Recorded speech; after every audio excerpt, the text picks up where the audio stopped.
You guys didn't get me to my targeted likes, but because I love you, I'm making this build video.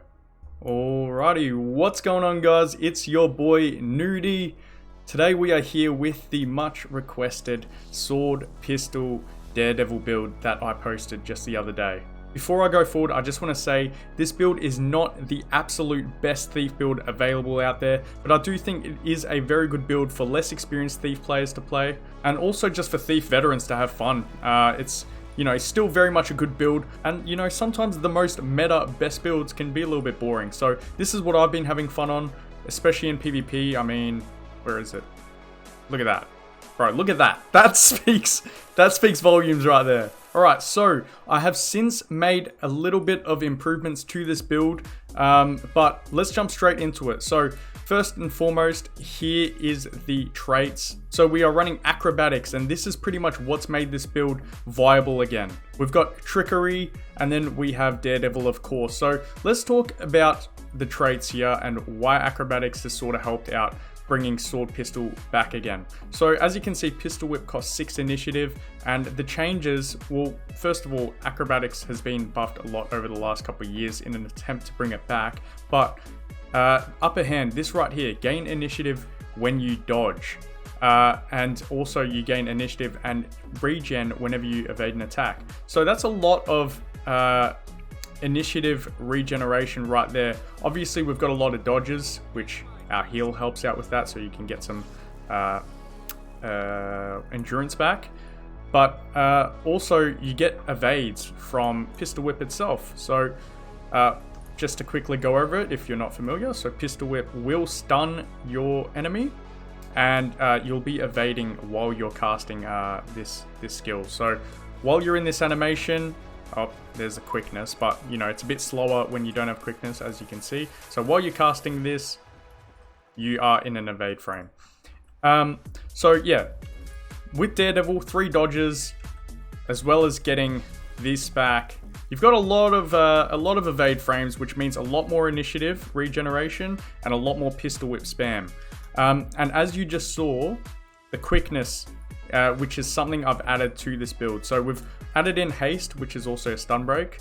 And we've also got a, you know what, we're gonna go into the gear later, but we'll get to that when we get to it. So in addition to all our dodges, acrobatics also gives us the ability to clear damage conditions with our dodges. So against Condi builds, all you have to do is really just evade spam, and you're going to clear conditions. This build pretty much has permanent swiftness uptime, because not only do you get swiftness from acrobatics, you get swiftness from dash, as you know. You gain vigor upon successfully evading an attack. So like I said earlier, pistol whip is an evade, and you've got all those dodges, and you're just going to keep getting vigor back, which means plus 50% endurance regen. So if you really want to go overkill, you can run the endurance regeneration food as well, but I don't really even think it's necessary. Of course, with acrobatics, we run Swindler's Equilibrium. So this will give you more power, but also while you're evading an attack, which you are with pistol whip, you're going to reduce the recharge of your steel.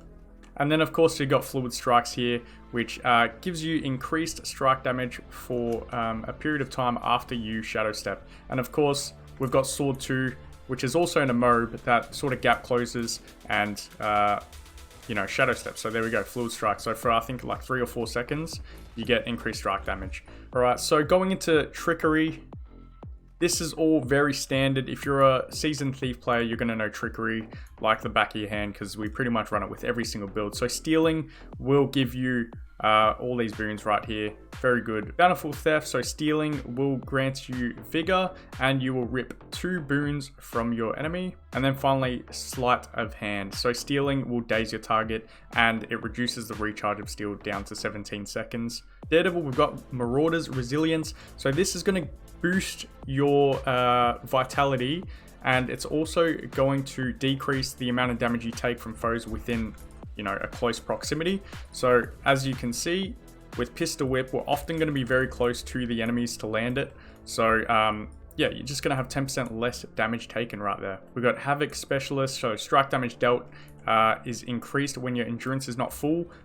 like I was saying earlier, we get a lot of benefits out of using our endurance, so very often it's not going to be full. So you're pretty much always going to have that 10% damage increase. And then finally, we've got dash, which is going to clear all those movement impairing conditions.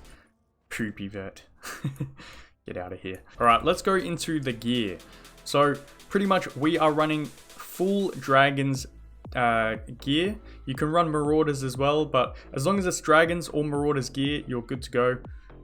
The reason I'm running Deadeye here is because this build may lack some precision, so that boost of precision at the end sort of gives you that little extra.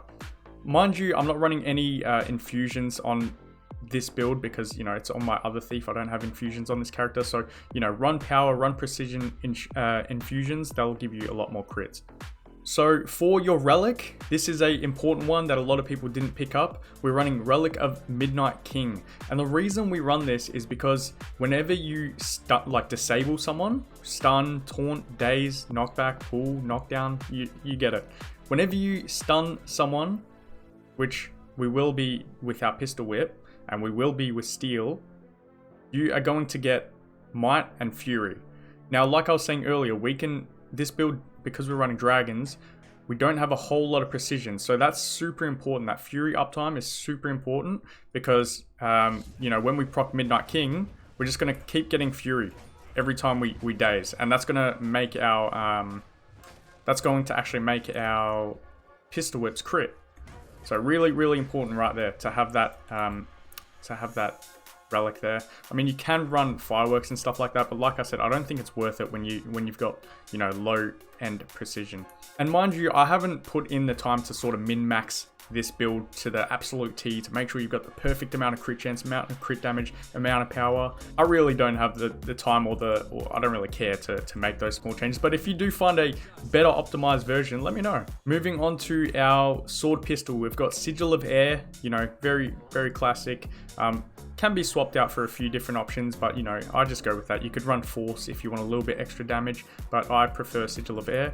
And then Celerity. This is the important one that I actually made the change from that video. So the reason I've added this in, gain quickness for 5 seconds after disabling a foe, because the original thing that also killed Pistol Whip was they increased the cast time. With this, if you steal, you're going to proc Celerity, which gives you quickness for 5 seconds. So, or you don't even need it actually. You can even just hit them with Pistol Whip. So if I'm Pistol Whipping here, boom, look at that. Look at that quickness. Look at that. And then I can pop Haste as well. More quickness. You just get way more damage out way quicker. Previously, I was running, where is it? Severance right here. Upon interrupting an enemy, gain up to 250 precision and ferocity for 4 seconds.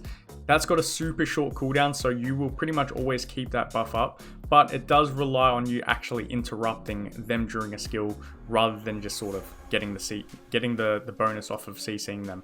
So as you can see, I run offhand rifle. The reason I do this, it's not 100% necessary. I do run cleansing and energy on it, by the way, but I just prefer it. And I've spoken to Syndrina as well. He also prefers just running rifle, even if you're not on Deadeye, because you just get so much utility out of it. You've got a really good disengage. As you guys know, shortbow has been killed by initiative cost increases, but also you've got this wall that is super good for blocking projectiles. You've actually got stealth, which comes in super handy as well, and it's just good. You've got range poke, which is super solid in certain situations where you may need it. But I prefer rifle. If you want to run short bow or you want to run dagger pistol or something like that, like go for it. My personal preference, rifle. I just think you get better utility for the initiative cost compared to short bow. Alrighty, let's get into the utility skills, shall we? So as I sort of touched on earlier, we're running channeled vigor here. You could run withdraw, but I just think all the benefits we get out of using our endurance, we sort of want to run a heal that can regenerate that. So as you can see, it's a solid heal, and you get back endurance, so you can just keep dodging, keep clearing condies, keep your damage up, etc. So I'm running haste here.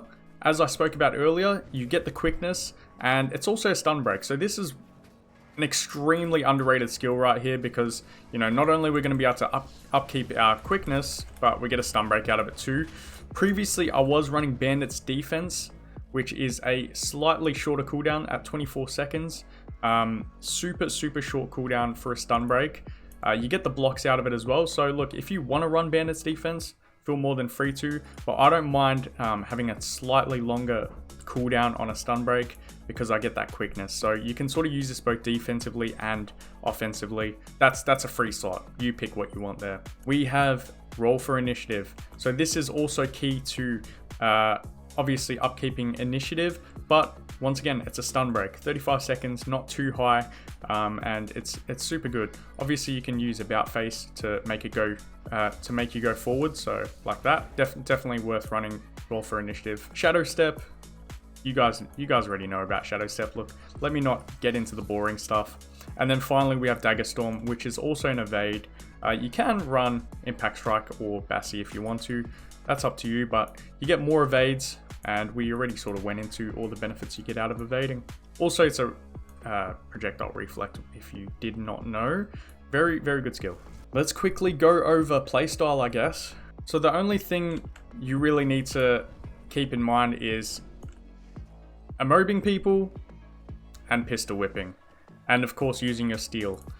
So what you can do is you can combo your sword 2 with steel to really get big gap closers. So as you can see, both these skills are out of range right now, but if I combo them, I actually messed it up. But if you combo them, if you're quick enough, you can actually get the emote. So let's try that again.